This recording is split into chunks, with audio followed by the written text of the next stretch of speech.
Ya, ketemu lagi sama gua BG.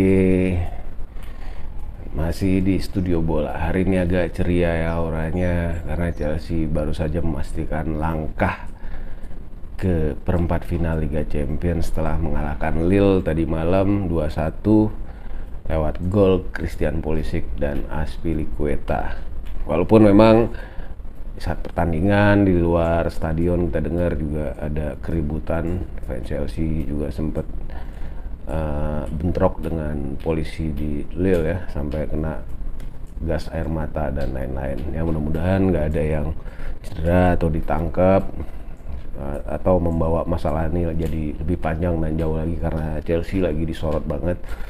Apapun yang kita lakukan sekarang seolah salah dikit itu jadi salah banyak gitu. Gua gak bisa bayangin kemarin kayak Simeone pas dilempar botol ketika kalah, kalau itu lawannya Chelsea, yang lempar tuh fans Chelsea, mungkin beritanya bisa 100 kali lipat lebih kejam lagi. Gua gak tahu. Oke, tapi yang akan gue bahas sekarang di edisi kali ini adalah mengenai, ya selain update dari buyer Chelsea, adalah kekuatan netizen London.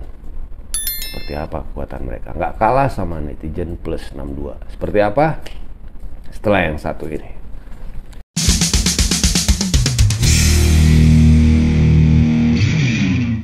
Sebelum gue bahas ke arah netizen London, gue sedikit flashback pengalaman gue ya. Gue baca koran itu dari umur 5 tahun. Hampir waktu itu koran masih 12 halaman ya. Semua waktu itu berita gue baca, tapi yang paling menarik perhatian tentunya berita sepak bola, berita olahraga. Gue punya kebiasaan waktu kecil itu, setiap ada berita biasanya di paling bawah tuh ada penulisnya. Kalau artikelnya menarik, ini siapa sih penulisnya gitu. Sampai makanya gue waktu kecil itu, kebetulan gue dibesarkan di Sumatera Barat, gue langganan harian Singgalang waktu itu, dan salah satu reporter olahraganya adalah Bang Hardi Menkoto yang juga bantuin kita di studio bola untuk informasi Liga 1 yang kerja sama kita juga. Waktu itu gue tahu kalau HK tuh adalah Hardi Menkoto. Nah, jadi kebiasaan itu gue terusin. Jadi gue emang kepo, kalau ada yang punya artikel yang bagus atau agak aneh tuh pasti gue pengen tahu nih, karena nggak pernah ditulis nama lengkap di situ, biasanya inisial.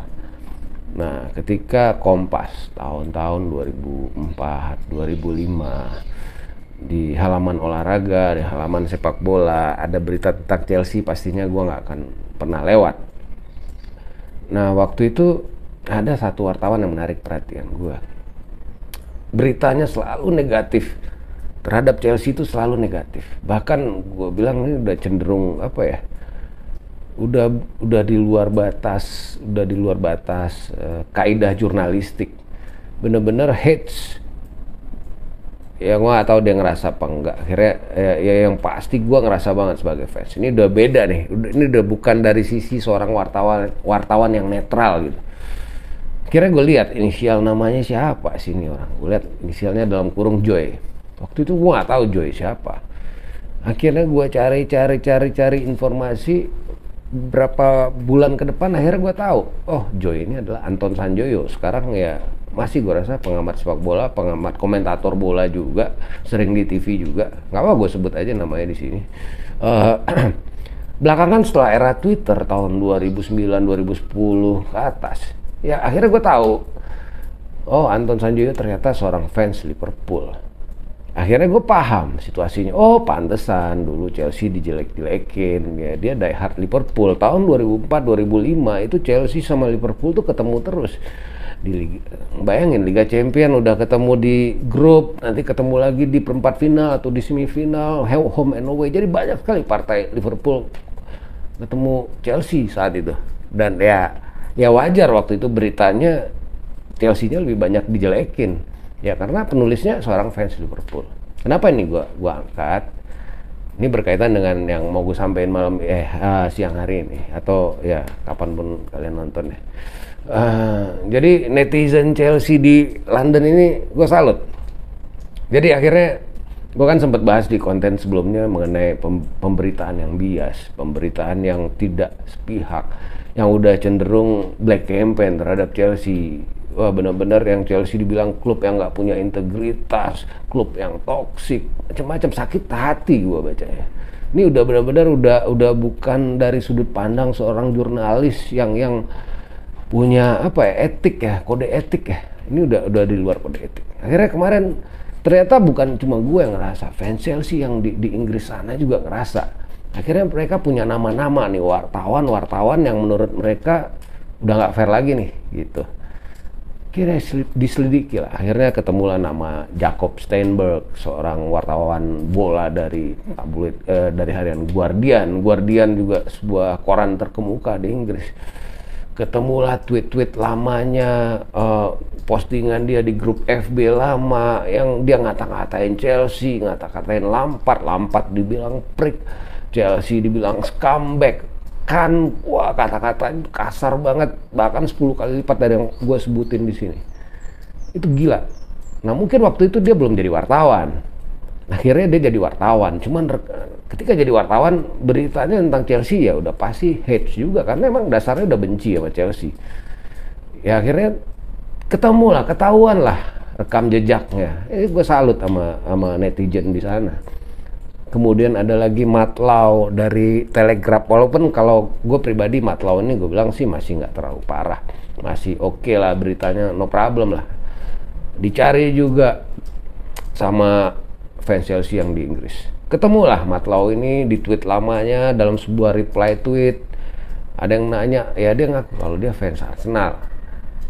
Ya udah, kan artinya ya bener yang gue bilang. Jadi siapapun itu penikmat sepak bola tuh nggak mungkin nggak punya jagoan zaman sekarang. Gue dulu tahun 85 nonton final champion Liverpool lawan Juventus. Ya waktu itu gue nggak ya masih kecil, nggak jagoin siapa-siapa waktu itu, ngikut aja ngalir. Ya dulu kalau zaman sekarang tuh udah beda. Lu nonton bola itu lu harus punya jagoan. Lu harus punya klub mana, lu harus milih. Lu kayak seolah-olah ditakdirkan lu harus punya jagoan, nggak bisa netral. Seperti itulah kondisinya. Apalagi di Inggris sana, kita di Indonesia aja dituntut, lu Liga Inggris jagoin mana, Liga Italia jagoin mana, kan gitu. Nah, ada lagi satu nama, Ian Herbert, ini dari Daily Mail, yang memang beberapa artikel terakhir juga parah, cuman sayangnya belum ketemu. Mudah-mudahan dalam beberapa hari atau beberapa minggu ke depan juga ketemu jati dirinya siapa. Itu harapan gue. Oke, kenapa gue bilang netizen ini gila juga di sana ya? Kayak Carragher kemarin ngata-ngatain akademi Chelsea, ngatain Abramovich, ngata-ngatain, wah parah lah. Sampai akhirnya dibilang akademi Chelsea ini tukang bajak gitu, macam-macam. Akhirnya sama netizen tweetnya dikasih nih unjuk yang Liverpool kena sanksi gara-gara ngambil pemain Stoke City, pemain akademi Stoke City dengan ini juga. Bahkan kena sanksi 100.000 pound kalau nggak salah Liverpool. Kena ban juga. Ya lo ngaca dulu lah gitu loh sebelum ngomong gitu. Akhirnya Carragher sendiri minta maaf pada Chelsea fans. Dia bilang di situ, gua arti tulus apa enggak, tapi intinya gitulah ya. Jadi kadang gua sebel aja sama pandit-pandit, sama wartawan ini apa, maaf nih hidung gua gatal terus gitu. Oke, nah itu mengenai Carragher juga akhirnya minta maaf. Ya mudah-mudahan kedepannya hati-hati dulu lah sebelum memberitakan sesuatu yang negatif. Apalagi kalau kita ingat dia nyaranin MU buat ngambil Tuchel dari Chelsea. Seorang legenda Liverpool nyaranin klub Manchester United yang rival abadi klubnya dia untuk nyomot pelatih Chelsea. Ya agak aneh sih, nggak pantas lu ngomong gitu. Lu legenda Liverpool nyaranin musuh lu, atau mungkin dia nganggep Chelsea ini udah MU udah bukan rivalnya lagi, rival abadi mungkin sekarang Chelsea, mungkin ya itulah. Banyak sekali berita negatif, sentimen negatif ya, sampai gue sebenarnya males baca berita tuh di Twitter, di aplikasi dan lain-lain. Apalagi mengenai nanti partai lawan Boro di hari Minggu ya, lawan FA Cup, lawan besar ya. Kemarin ya dipastikan Chelsea akan berangkat ke sana naik bis karena ya uangnya nggak cukup buat naik pesawat dengan adanya pembatasan. Terus penonton juga kayaknya nggak ada, karena eh, apa, bahkan Chelsea mau ngasih gratis pun ke fans, alokasi tiket away fans untuk ke Boro nanti nggak diperbolehkan, gratis, nggak boleh. Ya mungkin dianggap transaksi juga, nggak ngerti lah. Juga ada tambahan mengenai hari Jumat besok akan ada Peter Bonetti Memorial yang diadain di Stamford Bridge. Itu jual tiket juga Chelsea. Ada yang udah beli tiketnya sebelum kejadian sanksi terhadap Roman Abramovich ya. Nah sisanya itu rencananya klub mau bagiin juga ke fans. Ternyata lagi-lagi nggak dibolehin karena dianggap transaksi. Walaupun ngasih gratis itu dianggap transaksi. Padahal Peter Bonetti sendiri adalah legenda di Chelsea, ya kiper yang paling banyak main membela Chelsea sampai 700 sekian kali lah main. Mungkin pemain yang terbanyak yang pernah membela Chelsea dalam semua kompetisi. Dia main di Chelsea selama 20 tahun. Dia bawa Chelsea juara FA Cup, juara League Cup, juara Winners Cup, bahkan bawa Inggris juara World Cup tahun 66. Ya tahun 2020 dia meninggal. Ya Chelsea ingin bikin semacam tribute lah buat Peter Bonetti, tapi ya lagi-lagi nggak boleh, walaupun tiketnya free. Aneh ya. Ya kenapa gue bilang ya gue kutip dari Reuters seminggu yang lalu, sampai hari ini tuh Inggris masih jualan minyak Rusia. 8% dari kebutuhan domestik minyak Inggris tuh ya dari Rusia sumbernya. Gue nggak tahu kalau gas itu dari satu komoditi ya, atau yang lain. Ya di satu sisi dia melarang Chelsea jualan tiket, melarang Chelsea bla bla banyak lah, larang beli pemain, jual pemain dengan alasan takut uangnya mengalir ke perang Ukraina. Sementara dia sendiri sampai hari ini dan belum di stop masih impor minyak dari Rusia. Ya itulah yang namanya kemunafikan, hipokrisi. Oke, gue lanjut mengenai ini ya. Ya kemarin juga Thomas Tuchel dalam press con-nya sebelum match lawan Lille juga sempet nyindir juga karena ditanyain terus, wartawan nanya pendapatnya dia mengenai fans yang masih chanting Roman Abramovich dan katanya juru bicaranya Boris Johnson udah bilang bahwa untuk menyarankan PSSI untuk tidak chanting Roman Abramovich karena dibilang inappropriate saat ini, nggak pantas untuk saat ini chanting nama Roman Abramovich. Tuchel akhirnya jawab, dia bilang segitunya ya parlemen Inggris, sampai urusan change fans harus change apapun masih dibahas. Emang nggak ada kerjaan lain di parlemen, nggak ada isu lain, agenda lain yang lebih penting di parlemen itu pelatih gua keren banget. Ya udah, ya masuk akal ya, sampai juru bicara Perdana Menteri harus bicara tentang chance Abramovich. Ya kalau gua pribadi jujur ya, sejauh ini Roman Abramovich mau di chance ya sah-sah aja fans di chance dia. Dia belum terbukti bersalah, belum pernah ada pengadilan secara resmi yang membuktikan bahwa dia melakukan aliran dana dari Abramovich ke Putin bisa dibuktikan di pengadilan yang pada akhirnya hubungannya dengan perang Ukraina. Jadi ya udah, dia juga orang yang berjasa, dia dimakzulkan secara ya ini apa namanya kalau tanpa pengadilan ya, klubnya diambil, dirampok, wah ya. Dan jawaban dari Tuchel tuh keren banget ya, gue salut. Ternyata pelatih gue juga seorang PR yang handal, bahkan bisa nyekak juga gitu. Nah yang menarik dari match kemarin juga, wartawan sempat wawancara fans Chelsea. Kan kemarin sempat ada riot, ada kerusuhan juga di Lille itu, bentrok sama polisi lokal. ada fans Chelsea yang diwawancara oleh jurnalis dari Daily Mail, namanya Rustam Dorosenko.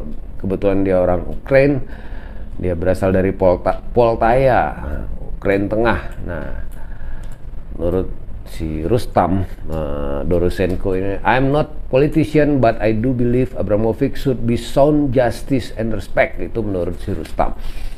Artinya gue bukan politisi, tapi gue percaya Abramovich tuh harus berikan hormat dan respect, keadilan dan kehormatan. Betul, dia tambahin ya, betul Rusia serang negara kami, tapi menghukum klub Inggris itu rasanya ada yang salah, dia bilang.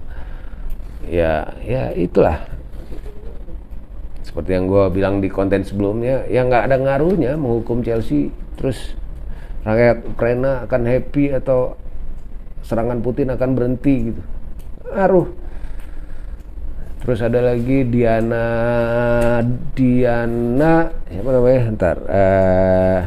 Dari Ceko ya, Diana Ataniazova. Ditanya juga sama Daily Mail. Intinya dia bilang, kalau Roman Abramovich bersalah dan dibuktikan lewat pengadilan, nah itu baru masalah lain. Mungkin gue baru bisa berhenti chanting nama Roman Abramovich dan lain-lain. Sejauh ini kan belum ada pengadilan, belum ada trial. Itu katanya si Diana. Nah, ini yang menarik juga, kembali lagi ke netizen tadi ya. Jadi kemarin itu juga gue dapet dari Twitter. Jadi salah seorang fans Chelsea juga, dia udah diblok sama Chris Bryant. Jadi dia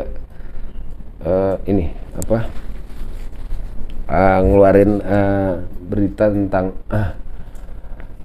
Chris Bryant yang pernah terima uang sebesar 14.000 pounds dari Evgeny Lebedev. Evgeny Lebedev ini adalah orang Rusia, juga warga negara Inggris, anak dari Alexander Lebedev, oligarki Rusia yang punya koran Independent dan Evening Standard di Inggris. Jadi Chris Bryant ini pernah ngisi kolom di Independent, dan dibayar 14.000 pound. Artinya dia pernah merasakan nih nikmatnya rubel Rusia, uang Rusia. Nah, ini menariknya karena gini, Chris Bryant ini kan selama ini kalau di parlemen selalu teriak namanya Abramovich. Dia nggak pernah teriak nama Lebedev. Lebedev sendiri seorang oligarki yang juga mendukung di saat Rusia aneksasi Crimea tahun 2014. Dia juga mantan agen KGB. Bahkan ada sumber resmi menyebutkan sebenarnya dia sampai sekarang masih agen KGB. Setiap tahun masih balik ke Kremlin untuk rapat rahasia di KGB. Itu sumber nggak resmi. Cuman sayangnya si Lebedev ini, Alexander Lebedev dan Evgeny Lebedev, sama sekali aman-aman aja gitu, nggak pernah disebut juga namanya. Ada Lebedev yang udah kena sanksi oleh UK, itu Dmitry Lebedev ya, beda ya. Dmitry Lebedev ini kepala bank, salah satu owner bank Rusia yang ada di London juga gitu. Jadi intinya ya ini standar ganda. Bahkan Evgeny ini anaknya Alexander Lebedev juga dekat sama Boris Johnson. Dia bahkan diusulkan oleh Boris Johnson tahun 2020 sebagai salah satu penerima gelar bangsawan. Makanya sekarang gelarnya adalah Baron of Hampton, dapat gelar kebangsawanan Inggris saking dekatnya sama Boris Johnson. Emang agak aneh ya, karena Boris Johnson dari partai konservatif, si Chris Bryant partai buruh, dua-duanya berseberangan seharusnya. Tapi si Evgeny ini pintar, dia dekat ke Boris Johnson, dekat ke Chris Bryant. Sama Chris Bryant bahkan dikabarkan sering dinner bareng. Karena dinner barengnya pun agak aneh, karena Chris Bryant sendiri udah ngaku dia gay dan dia bangga dengan itu. Jadi di Inggris pun nggak ada masalah seorang gay itu jadi anggota parlemen, ya biasa aja. Kalau si Evgeny ini kabarnya juga seorang gay, cuman dia menutupi hal itu. Bahkan dia pernah berhubungan dengan seorang cewek gitu. Tetap orang nganggapnya itu hubungan settingan, cuman buat nutupin kalau dia seorang gay gitulah. Mungkin di Rusia, bagi orang Rusia gay itu lebih ini ya, nggak sekaman di Inggris kali. Gua nggak ngerti lah kenapa dia harus menutupi. Intinya dia sering dinner bareng lah sama Chris Bryant. dan sejauh ini aman dari sanksi UK terhadap dia dan bapaknya dan harta kekayaannya. Ya mungkin dianggap uang halal kali, gua nggak ngerti lah. Yang pasti bapaknya itu pendukung Putin juga, terus kayanya juga setelah Uni Soviet jatuh, ya mirip-mirip sama Roman Abramovich. Cuman di sini kita lihat ada standar ganda juga kan dari Inggrisnya, pemerintahan Inggrisnya. Dia sama sekali sejauh ini aman-aman aja. Itu aja dulu yang pengen gua angkat di edisi kali ini. Mungkin terakhir ini ya, mengenai owner Chelsea semakin mengkerucut ya. Saudi media, Nick Candy, Todd Boehly, dan Jokowicz. Tapi kita tidak menutup kemungkinan ya kayak ownernya Joe Ricketts, ownernya Chicago Cubs, ada lagi Woody Johnson dari New York Jets, bahkan ada orang kaya Ghana itu Bernard Anwi Boasiaku yang katanya raja tambang emas yang kayaknya sampai 70 miliar pound, kita nggak tahu ya, kita tunggu aja.